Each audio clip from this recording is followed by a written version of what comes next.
I am sure तुम्हाला या व्हिडिओनंतर क्रिएटिनबद्दल एकही व्हिडिओ बघायची गरज नाही वाचणार. एक क्रिएटिन घेणं सेफ आहे का?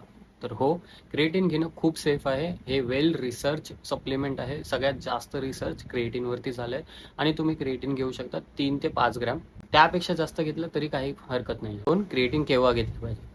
क्रिएटिन घेण्याचा काही असा फिक्स टायमिंग नाही आहे. पोस्ट वर्कआउट नंतर थोडेसे स्लाइटली त्याचे चान्सेस वाढतात. बट तुम्ही कधीही घेऊ शकता. झोपताना घेतलं तरी चालेल, वर्कआउटच्या आधी घेतलं तरी चालेल आणि वर्कआउट नंतर घेतलं तरी चालेल. नंबर 3, कोणता क्रिएटिन घेतला पाहिजे? तर क्रिएटिनचे मार्केटमध्ये खूप सारे प्रकार आहेत. 2 प्रकार सगळ्यात जास्त चांगले आहेत. एक मोनोहायड्रेट आणि एक क्रिएप्युअर. तुमचं जर बजेट जास्त असेल तर क्रिएप्युअर घ्या. सगळ्यात प्युअरेस्ट फॉर्म असतो तो. लोडिंग करणं गरजेचं आहे का?